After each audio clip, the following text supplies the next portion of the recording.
Hi, everybody. Welcome. We'll be starting very shortly. Hi there.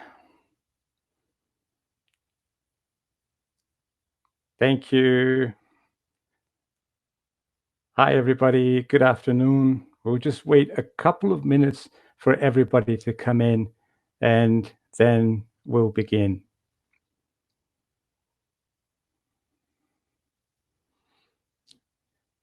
Okay, so welcome, everybody. Thank you, everybody, so much for being here with me today. Oh,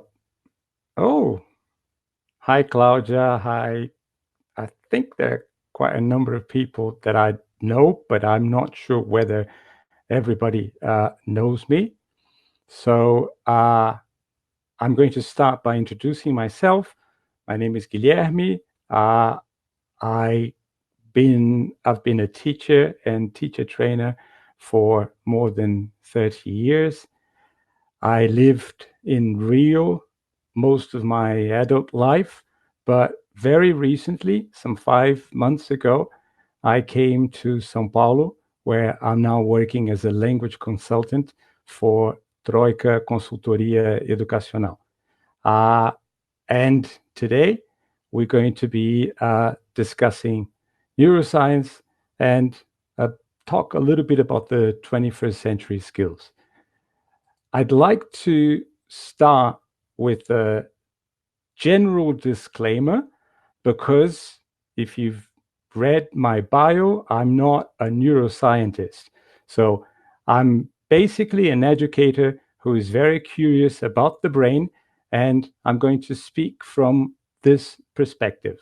I also work as a body psychotherapist, and in fact, a lot of what I learned about the brain comes from my readings in psychology, in the field of psychotherapy. So what I'm going to try and do here today is to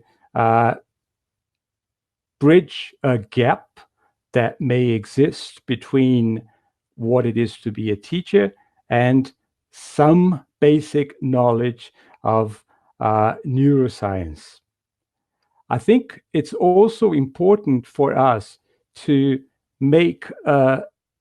start off with a distinction between what is neuroscience and what is neuroeducation. And I'd like to start with the second one, neuroeducation. I believe it's a very important distinction, because a lot of what we're hearing these days will be coming from neural educators and not necessarily from neuroscience. So I'm going to start with a definition of what neural education is.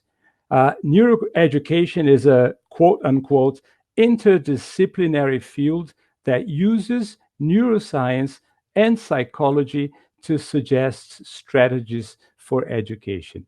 The reasons why I'm talking about this is because neuroscience per se is a pure science, so it is a very complicated area. So what neural educators are trying to do is to somehow simplify some of the basic concepts that we get from neuroscience and make them more palatable, I suspect, to teachers. Here's one example of a neural educator. A few years ago, I had the pleasure to do a summer course with Judy Willis at the University of Southern California in Santa Barbara. I'm actually going to publish, if you see right on top of the slide, you actually have a link to her website. This is how Judy Willis introduced herself in this course. I spent 10 years of the last 12 years as a classroom teacher after 15 years of practicing neurology. So this is an interesting thing for us to consider. This woman, who was initially a physician, at some point in her life went back to university, did an MA in education, and began to do what we are saying neuroeducators are doing, trying to bring these links between neuroscience and the field of education. Judy Willis, since then, has published a number of books. You have the covers to two of her books. I highly recommend her materials. In Brazil, we have hundreds of examples of people that are doing exactly the same. I'm just going to mention Carla Tieppo. Tieppo is in Tieppo, who is also a physician, who's got a PhD in the field of education and does exactly that, tries to bridge this gap that is sometimes so difficult and complicated for the average teacher. So, why am I making this distinction? Well, first of all, because as I said, neuroscience is a difficult area. It is a pure science. When I think of neuroscientists, I think of a lab environment, for example. And neuroscientists are not necessarily interested in applying their knowledge to any specific field of studies, such as education. So it is more related to theories and predictions. And sometimes reading neuroscience is very difficult for us, average or classroom teachers. Antonio Damasio, who's also a neuroscientist who works at the University of Southern California, has written a number of books in which he tries to do exactly what Judy Willis is doing for the field of education, which is to try and simplify information in order to make it more digestible for the layman. And I deliberately chose to the cover of one of his books, Descartes' Error, because I think it's one of the books that we can all read and understand. And because it is also a book that talks about one of the key issues that I want to bring here today, which is the role of emotions in the classroom. So if you remember Descartes, what he said about I think, therefore I am, giving prominence to reason, giving prominence to the so-called neocortex, the cognitive dimension of the brain. And Antonio Damasio comes to us with a very interesting idea. And what he says is, we're not a thinking brain that feels. We are a feeling brain that thinks. It seems like a very simple distinction, but it is in fact very big, especially for us educators, because we are in a field that is sometimes blamed for not bringing emotions into what we do. A lot of people still think that education is, as we say, from the neck up. In other words, just privileging the brain and not necessarily the emotions and the rest of the body. So Antonio Damasio is one such person who is bringing these interesting ideas and making us rethink the way we teach. Let's try and think about what neuroscientists are interested in. I'm going to mention a few titles of conferences from a group of neuroeducators under the auspices of an American organization called Learning and the Brain. Learning and the Brain. These are titles of conferences that are going to take place either this year or next year. And what we're going to do is, by looking at some of the titles, we're going to try and discuss the specific areas that neuroeducators are interested in. So here's one of them. One of the conferences is called Using Mindfulness to Reduce Anxiety. I've noticed, before we move on, I've noticed that there are quite a number of questions coming in. At some point, I'm going to stop and I will be looking at some of these questions or comments. I won't necessarily be able to deal with all of them, given time constraints, but I'll do my best to address some of those issues as well.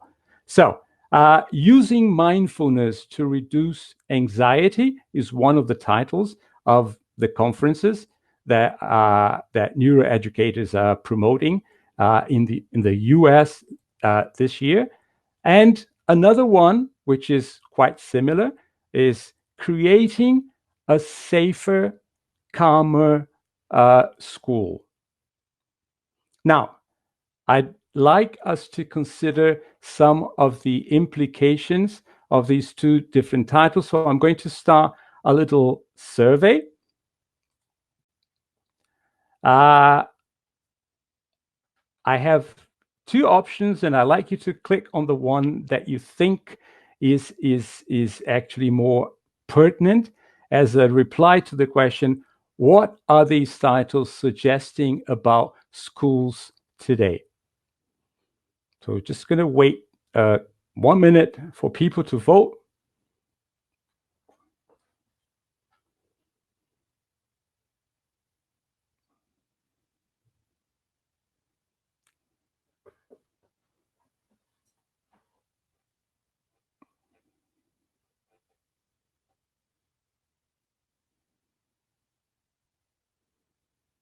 Okay, it seems that it's almost 50-50 so far.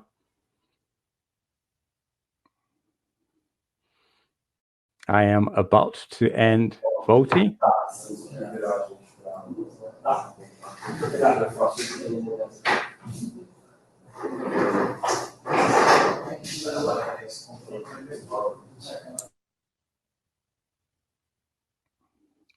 Okay, I'm going to end voting now, and I'm going to share the results with you guys. Whoops. So it's almost like half and half. And in fact, it's quite interesting because I believe that those two things are correct. I think these conferences are saying that teachers and students are becoming more anxious, but it is also teaching us a very important thing about the brain. And this important thing is the fact that the anxious minds do not learn. And I'm going to try to explain how this works. If you look at my hand here, I'm going to imagine that this is the brain stem. The brain stem is the part of the brain that actually links the brain to the rest of the nervous system, to the rest of the body. Okay, so this is the most primitive part of the brain in terms of evolution. And then in the middle, what we have is the so-called midbrain or the emotional brain. And then we have, enveloping the midbrain, we have the neocortex, which is the so-called executive functions, the area of the brain that deals with our executive functions, and the area that we obviously need in terms of education. Okay, now I want you to notice the way it works. Look, the brain stem into the emotional brain or the midbrain, and then the executive, the prefrontal cortex. What is this teaching us? The every information comes first to the emotional brain. And we are talking about information such as fear, pleasure, and danger. Because the brain's main function is to promote survival of the body, emotions such as anything that is dangerous is very important for us at this moment. And what the brain does very cleverly is, if an information is if something happens that is too dangerous, the body is not going to take the information up to the neocortex. the body is in fact going to bring the information down to the body, because the brain is going to take the information down to the body, because it has a very important function, which I'm sure all of you will have heard of, which is the fight and flight response to the problems that we have at that moment. If we want to survive, the brain is going to decide, okay, stop thinking. Let's take action. And the basic actions that the body, in a very primitive way, can take are related to fight. In other words, you're going to confront the problem. It will be flight. In other words, you're going to try to escape a situation, or freeze, pretending that the situation is not happening to us. Okay? The point for us is, if this happens, the information is not going to go to the prefrontal cortex, which is what we need in terms of learning. Okay? So I suspect that the two sentences that we have were equally valid, and it comes as a warning sight to all of us in terms of where we should be paying attention to. Here's one example of what American schools are doing in relation to this, and you see in this very cute picture children who are 4 and 5 year olds learning how to breathe with the diaphragm. Here's another very important and useful information to all of us. The system that works with the fight and flight response is called the sympathetic division of the central nervous system. Okay? There's another system which is called the parasympathetic, para as it going beyond, which helps to calm down the body. And the easiest way to access the parasympathetic division is to breathe more fully. Okay, so all this movement in education, trying to help children learn mindfulness, meditation, starts with the possibility of accessing this part of the brain, which, when it's calmed down, will help the students focus and learn something new. Okay, so I'm going to give you a couple more titles, and then we'll stop and discuss a bit further. One of the conferences that is going to happen is about applying learning sciences for deeper reasoning and attention. Another one of a similar kind is called Using Brain Science to Raise Students' Self-Awareness and Confidence. What is this telling us? There's a lot of interest these days in learning how to learn. For example, teaching strategies that can develop metacognition in the students. There are many schools, for example, that in order for the students to understand how the brain works better, teach the students about the brain.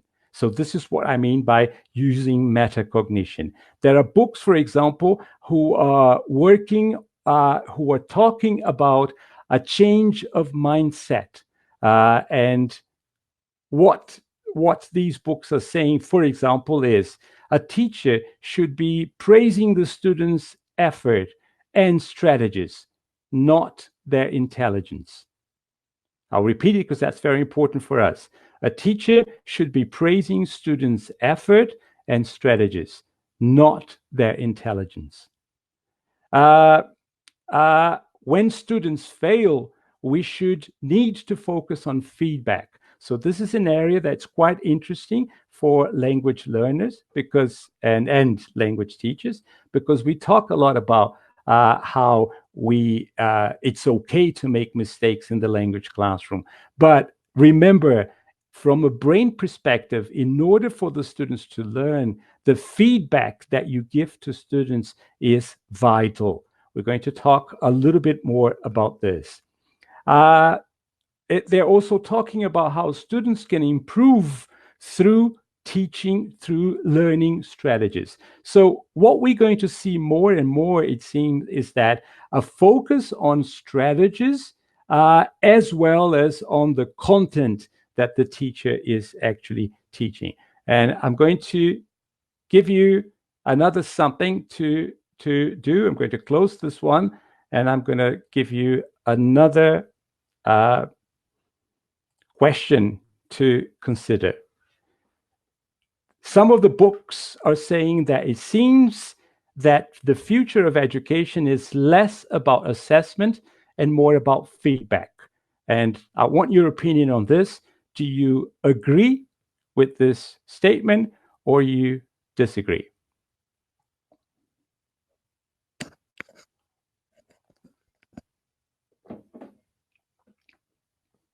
One minute to vote.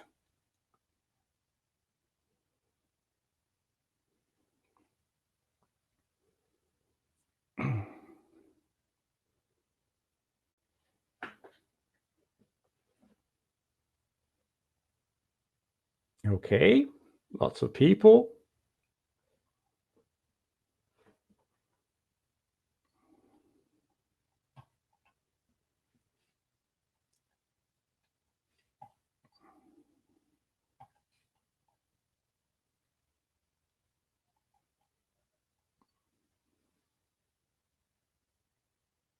Okay, so I guess I'm going to end voting now. It seems that everybody that wanted to vote would have voted. And these are the results. Then it seems that most of us agree. This is a big area. Most of the, as I said, most of the neuroeducators agree with what you guys, or at least 67% of you guys are saying. But remember, this is a moment of transition, and the lessons that we're teaching are not necessarily reflecting this. So this will be, remember when what I said initially, where are the challenges for teachers? I believe that this is going to be one of the biggest challenges for all of us to be able to focus our lessons on learning and be less interested in less attached to to assessment or to tests, because this is obviously something that has been with us for quite a while. Okay, going back to the presentation, and I'd like to talk a little bit about what I see as some good news and some bad news coming from neuroeducation. And the good news are sort of related to things that many of us teachers have known, or at least experienced teachers have known all along, or things that people that educators have known. And what neuroscientists and educators are doing is just simply corroborating these facts, giving a bit of a scientific backup to what we've known. So I'm going to give you one example of one of these areas, which is the idea that students need to be challenged. This idea is coming from studies on the work of gamification. It's a very simple thing. Anybody who's played a video game knows that a game involves levels. Okay, and if you're playing a game and all of a sudden you're getting everything right, the program will in fact automatically send you to the next level. and the next level. And there are games with 12 different levels, so you can play it for on and on, but the challenge will always be there.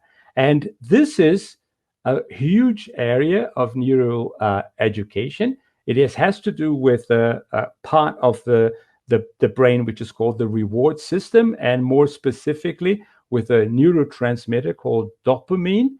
So there's plenty of information online. In fact, I'm going to just share one very simple, just give me a minute, bear with me for a 1 minute, and I'm going to share one example of this with you. Just, oops, sorry, I'm not 100% familiar with this, so I'm going to try again.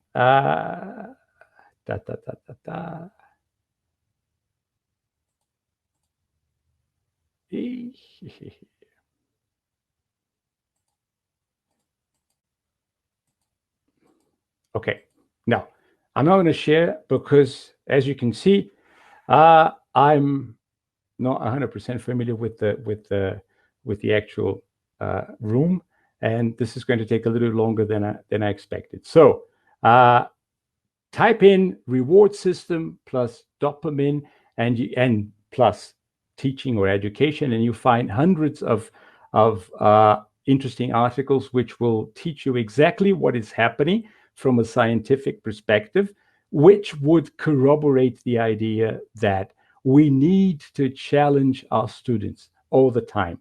The challenge, the biggest challenge, as we will see in a minute, will be to actually challenge every single brain that we have in the classroom.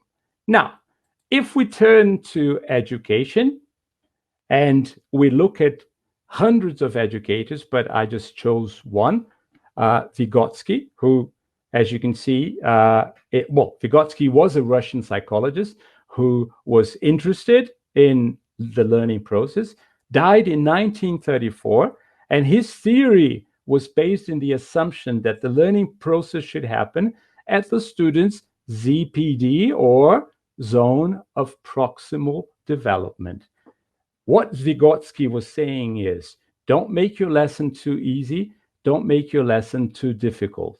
Make it at a point when the students will feel challenged.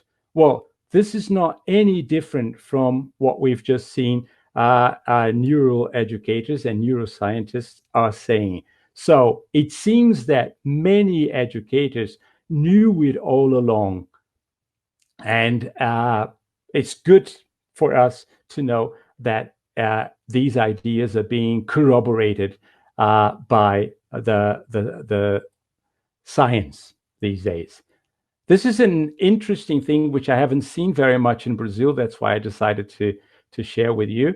The idea that in order to challenge the brains, we need to use, and I said, challenge every single individual student. We need to be able to get the students, get the brains to respond to questions. A very simple way of doing this is the voting pedals. I'm going to challenge your brains in a minute, but let me just explain how this is being used. The voting pedal is very simple because it's just giving every student pedals which say yes or no.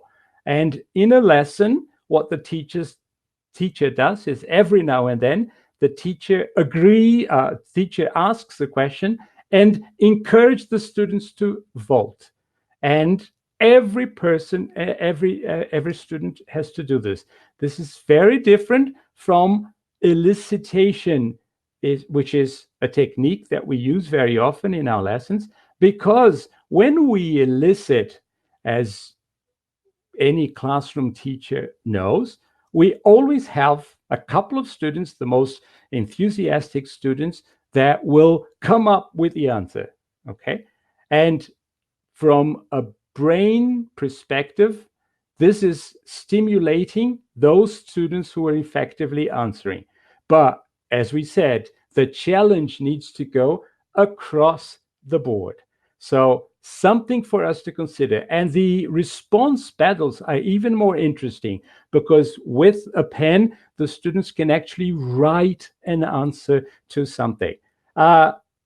Rooms like this and interactive whiteboards are able to do exactly the same thing with the help of the survey, which is the instrument that we've been using since the beginning here. And this is more or less how it would happen. If I wanted to pick your brains, for example, I'd get you to answer the question, which linguists talked about the affective filter hypothesis? Obviously, I can't see everyone here, but I can actually see how many people are effectively voting. And the point for neural educators is we need to find a way of making sure that every single student in the classroom votes, because that's how we're going to challenge them. Okay, just going to drink some water.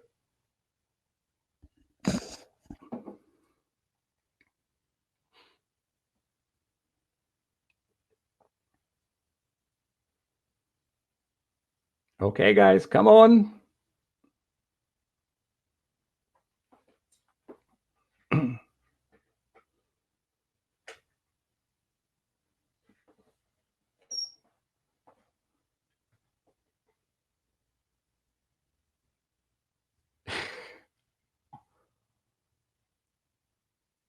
In the meantime, let me just go and look at some of the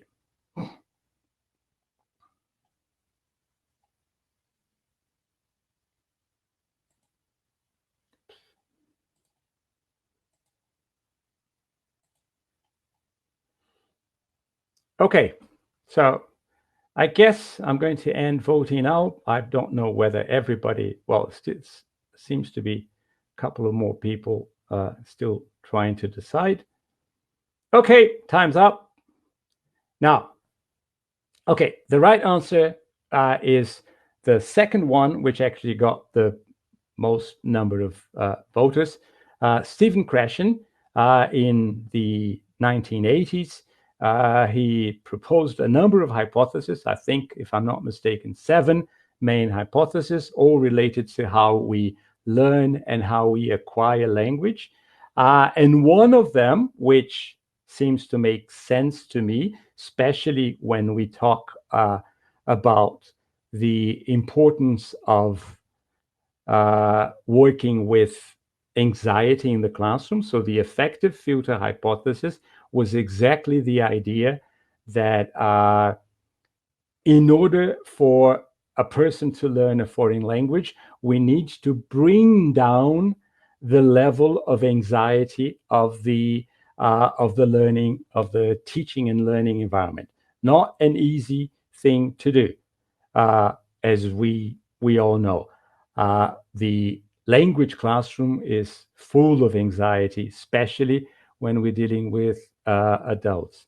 So, but this was one of his hypotheses. Let's go back to what's happening to the brain. From a neural educational perspective, the brain doesn't mind making this mistake. Those of you who may have decided, for example, that thought it was Richard Smith or Adrian Underhill, because the brain doesn't mind making mistakes as long as it's given a chance to try again and get it right. So this is what teachers do so cleverly in the classroom, which is they start with a question, they can more or less gauge, as I'm doing now, how many participants got it right. Then they keep on doing the working with the content of that lesson, and they go back to the same question. And this is what brain research is telling us. The moment you go back to the same question or a similar question, and the students are able to get it right, the reward system starts to be activated, and the result of this is that the students start to feel good. So this is the kind of challenge that our students need in the classroom. And we're going to talk a little bit more about this. And I hope to remember to go back to this question and ask it again for you guys, and to see what that does to your brain. Okay, so what else is important in relation to this? Well, in relation to what we've known already for quite a while.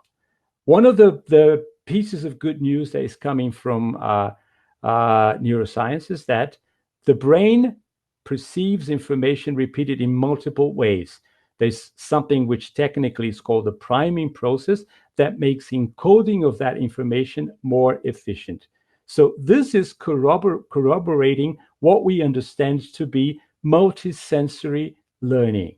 The idea that we have to stimulate the students in as many different ways as possible. Again, this is not new to any of us, and what brain research is doing is just simply saying, yes, this is how it works. Just to give us an example of how old this is, if I go back to the Chinese philosopher Confucius, what he said to us 25 or 45 years before Christ, the idea that you tell me and I will forget, show me and I may remember, but involve me and I will understand. This is exactly what neuroscientists are saying about the way the brain works today. So great news, piece of news there. I said in the abstract to this webinar that I was going to share a few stories. So here's one personal take on the idea of multisensory learning. At some point in my career, a few years ago, I was challenged to teach a group of 9 boys who were 9 or 10-year-olds. What I tried to do, this lesson was about Ziraldo. So what I tried to do in order to involve the students and to use the principles behind multisensory learning is, as you can see there from the picture, I started the lesson in a very crazy way with a pot on my head and trying to imitate what was the basic element behind the nutty boy. But what I was also doing there is, once we've had some fun from a kinesthetic perspective, we had some fun in trying to decide who wants to be a nutty boy with me. We looked at pictures. Those pictures described a number of different moments in Ziraldo's lives. And with those pictures, I was actually able to introduce the topic of the simple past, which was in fact what the lesson was all about. And only then did we go to the course books. So this is what, in essence, the idea of multisensory learning is about. The students were able to play with the pot and pretend that they were the nutty boys, and this would bring some sort of information into their brains. Then we looked at pictures. They heard the story of his life verbally, and they also saw that story in writing. So in theory, I was trying to access the brain from many different directions and hopefully make the information more stay longer in the brain, because of the possibility of involving these different elements which encompass the multisensory learning per se. I'm going to give you one more example of what the neuroscientists are saying about learning and that we've known all along. Limbic system. Remember what I call the emotional brain, that part, the mid part of the brain. It's also sometimes seen as emotional or limbic system. And the idea that we get from neuroscientists is that you need to stimulate. It's a bit of a paradox because you have to stimulate the brain and you have to use emotions in the classroom, but it can't be too hot or too cold. If it's too cold, the students get bored and they activate the fight and flight or freeze response. How many times have we had the experience of looking at a student and it seems that the student is not even there? So this is what I'd consider to be a freeze response in that situation. At the same time, if we excite, at least from what we hear is from neuroscientists, if we excite the students too much, it's more difficult for them to focus. So we need to work on the emotions, but we need to be careful about how much of these emotions we're going to bring into the learning environment. Again, language teachers, especially materials writers, have known this all along. And here's just one example. Materials writers in the field of language learning avoid the so-called parsnip subjects: politics, alcohol, religion, sex, narcotics, isms in general, and even pork, because of the religious implications or about who eats pork and who doesn't. And so this is exactly what neuroscientists are saying. Careful with what you bring into the classroom. And I think about the lessons that we teach. And I think how important it is to get the students to communicate. But a typical reaction, at least that I've seen in my lessons, when we're trying to introduce topics such as politics or sex or religion into our lessons, is that the students will switch into Portuguese. And this is a reaction of the brain who is not able to focus on the work needed to learn a foreign language, because it's the argument becomes very heated. So something for teachers to consider, but I suspect that reasonably experienced teachers have known this all along. Okay, let's talk a little bit with the time that we have left about areas where neuroscientists are saying there's room for improvement. Okay, and I'm going to start with a very simple one, and that is the idea that the human brain endows us with a natural curiosity to understand how the world works. Okay, and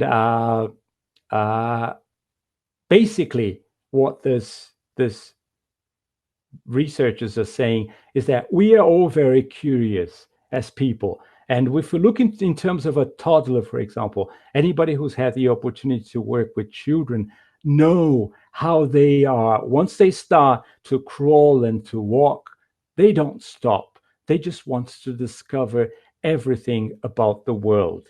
The other day I heard somebody saying about her toddler in church, and she said something about how he was always very squirmy and very disruptive at church. And she asked, how do I get him to behave in church for a 2-year-old? And my feeling was that you can't get him to behave in church, because a child is not created for that. A child is created for movement, for curiosity. And this is something that little by little we see it disappears from the educational environment many times, and something that we desperately need to rescue in our lessons. And the image or the metaphor which I have in my mind is that of the very hungry caterpillar, a lovely story by Eric Carle. And I think that this is how I see a child. And I think that this is what we need to rescue in the teaching and learning environment. Make our students hungry and curious about the world. Let me give you some information from a research which took place in the United States with gifted students. You know how sometimes American schools divide students into different categories. And one of them is those very bright, the gifted students who were separated into a special room. And some researchers went to see these students, and they asked a very simple question to these students, which was, how do we weigh a giraffe? Okay. Obviously, those people were not interested in the right answer.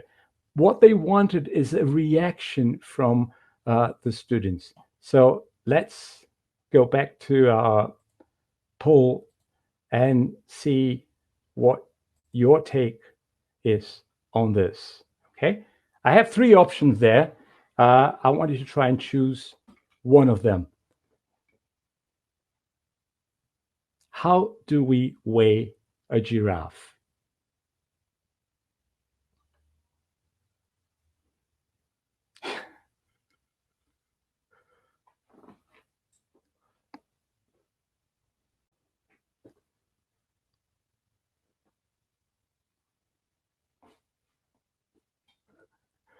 Yes, Christian, I've just seen your comment there.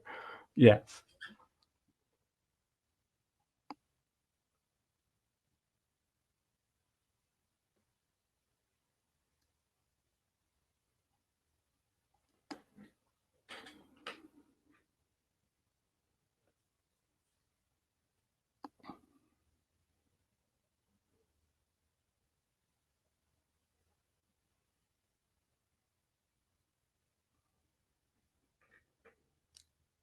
Okay, I'm going to stop the voting now because we are almost running out of time. So anyway, the first one is mostly what the students were trying to say in that situation. And in fact, they phrased it in a different way. It was interesting because many of them said, we haven't done Africa yet. We haven't done giraffes yet. So the easy way out, I'm desperate. My brain is looking for a pattern, for a right answer. And this question blows me, and I don't have this answer. The third one is what many very clever students, creative students, were trying to suggest, and it makes all the sense. And this is the kind of answer that the researchers were looking for. The second one, I made it up, but again, I suspect that from this level, moving away from not having a right or a wrong answer, the second one would be just as good. Okay, so what is this telling us? And it's a very important message. From a brain perspective, learning is forging new connections. And this is exactly what we need to foster in our students, okay? In order to do this, we also, along the lines of what we were saying about an education that is very much focused on assessment, our education is sometimes very much focused on right and wrong answers. So more and more, we're going to have to try and do away with this so that we have a classroom space where the students are able to feel that they can experiment with new ideas. And too bad if they're not the right answers, because the moment you're doing this, you are getting your brain interested, and you are giving the students' brains the challenge. But it's a pity to think that some of the students, because when you look at the questions such as this was just a challenge for the student's brain. And many of the students gave up, and these were gifted students. These were very intelligent students who simply gave up.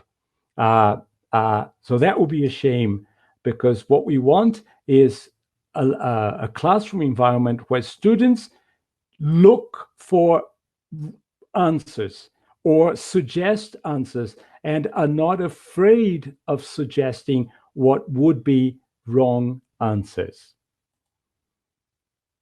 Okay, another area which many of the much of the research is saying we need to focus on is the idea that our lessons should be more about reasoning, planning, and solving problems. Obviously, with all this movement in relation to active learning, the so-called metodologias ativas, we are getting there, okay? But we need to keep on going because this is what's key to the environment that we want to create. And if we look at the quotation from a very famous Hungarian psychologist who is also based in the United States, Csikszentmihalyi, he brings a very interesting perspective to what he believes is what the brain wants and how we create this moment of flow in our lessons or in our lives in general. I'm going to give you 1 minute to just read through the slide.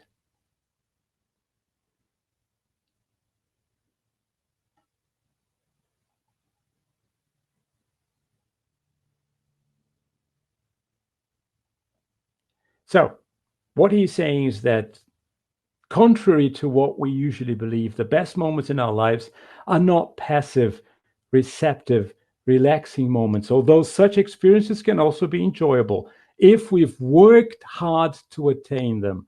And this is the key message. If you're taking one thing with you out of this webinar, is the idea that somehow we have to try and help our students work harder, giving them challenges in very much the same way that we were saying beforehand, giving the students a lot of feedback and helping them with the strategies that they need to be able to answer those challenges correctly. Okay, and this takes effort, and this is key to us. The idea that learning is about effort, learning is about focus. Sometimes the impression that we get is that many of us would want to make our lessons or our schools just fun and effortless.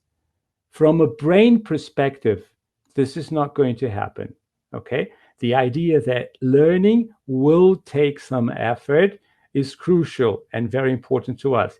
It can be fun in the sense that we are constantly being challenged, but a challenge also requires focus and effort.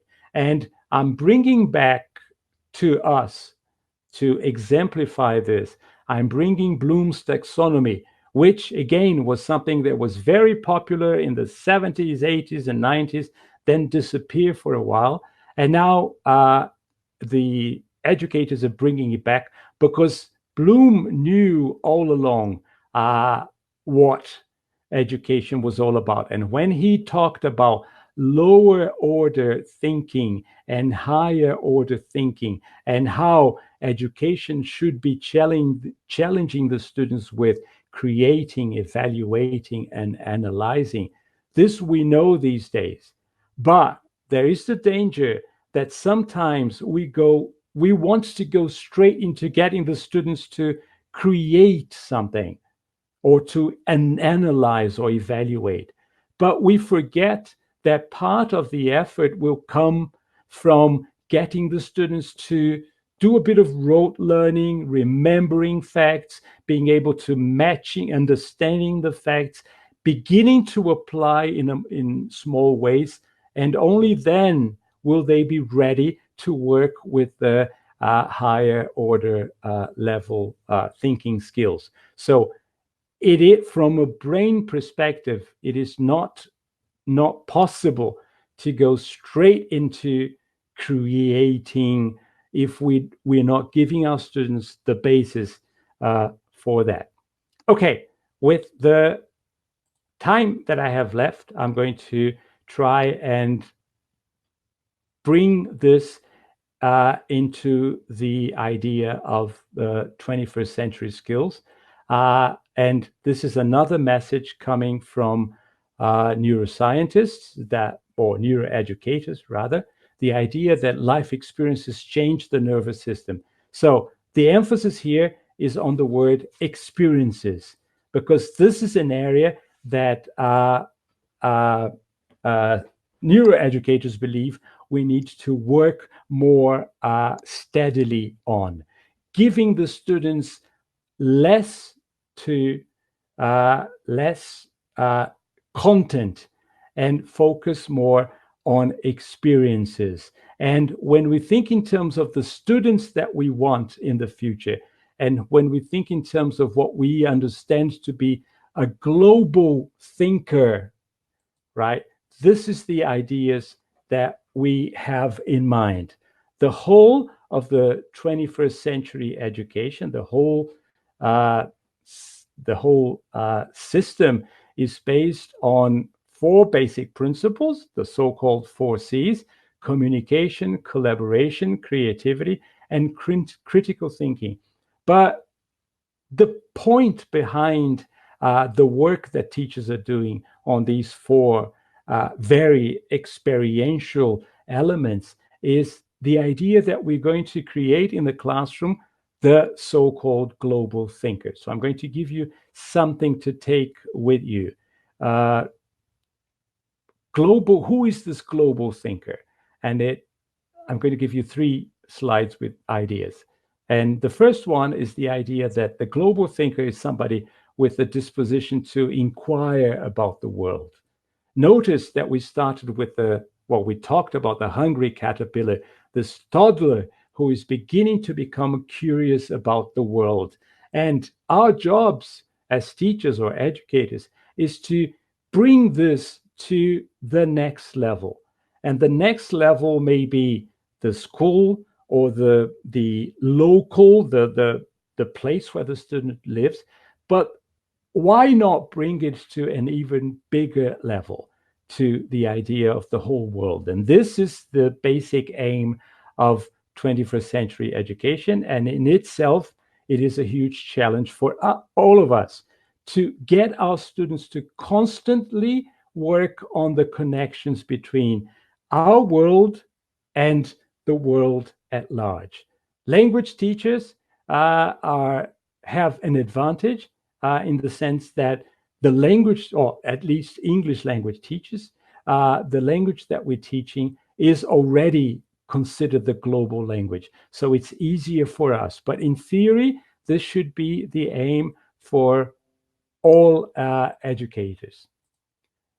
Another very important part of becoming a global thinker is training and teaching our students to look at different cultural contexts, resisting stereotypes, valuing our shared human dignity. It is very difficult to create this global thinker if we don't take into account these ideas that the shared human dignity is really what education is all about. And finally, the idea that we need to be able to train our students, a huge challenge, to have what we call a respectful dialogue in the classroom.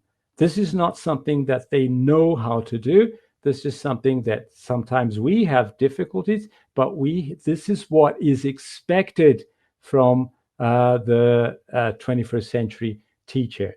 And because we're going to be communicating across different cultures, we need to be able, for instance, to learn how to listen generously. The idea of listening generously is the idea that sometimes I may not agree with what somebody else is saying, but because I have my own opinion and I want to be able to share it, I also need the space to listen to what this other person is going to be able to say.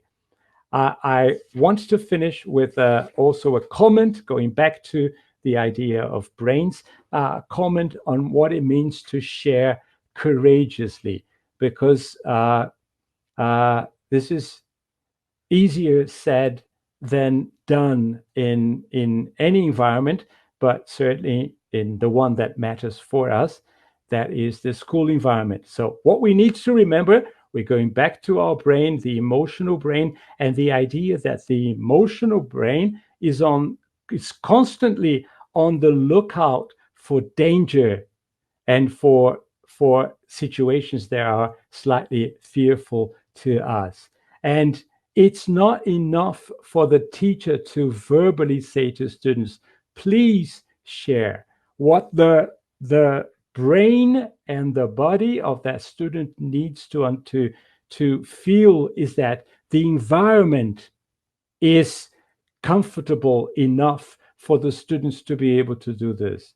And this is something that they have to feel. It's not something that they hear with their prefrontal cortex. It's something that they have to feel with their emotional midbrain.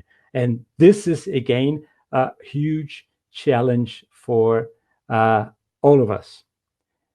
Okay, I guess I'm going to be running out of time. Yes, I hope you guys are following the comments. There are some wonderful ideas coming to you through the let me see if I can. No. No,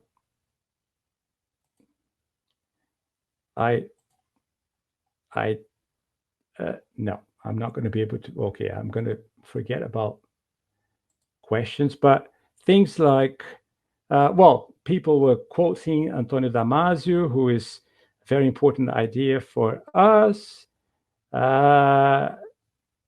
aiming at teaching kids to think.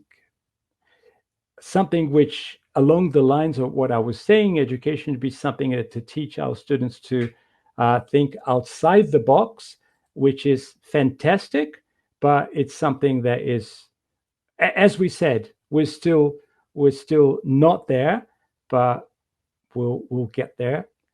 And anything else that there's a comment which I didn't address. I'm sorry, Neil Dachi, who's talking about probably ADHD or students with attention deficit disorder. Remember that with these students, you have to work with the help of a psychologist, with the help of the parents, with the help of the director of the schools. It's not something that should be in the hands of the teacher alone. We also need to consider how many of our students are effectively ADH or ADHD, because there is a tendency in the educational world today to pathologize. And this is something we need to be careful about. We need to understand that students naturally want the movement. The classroom environment is not natural to the body. So I think we need to obviously help these people, but interdisciplinary groups trying to gain information from as many of the different angles as possible. But we also need to consider what we can do in terms of education to make the classroom environment more inviting to people, maybe standing up at some moments, sharing information from different corners, a different perspective in terms of the layout of the classroom would be very, very important as well. Okay, here's my email. If anybody has any urgent or questions or any ideas or anything that they want to be able to share with me, I promise the next time I'm going to be learning more about the tools that I have available to try and make this more interactive. So I'm sorry for this. And I want to thank you very much for bearing with me for an hour and a bit. I hope this was useful. And once again, thanks a lot for listening. Thank you.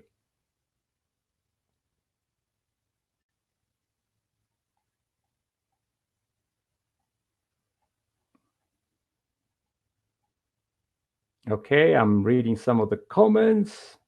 Thank you, guys. Thanks a lot.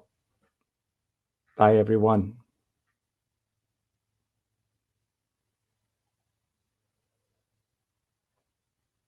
Thank you. Bye-bye.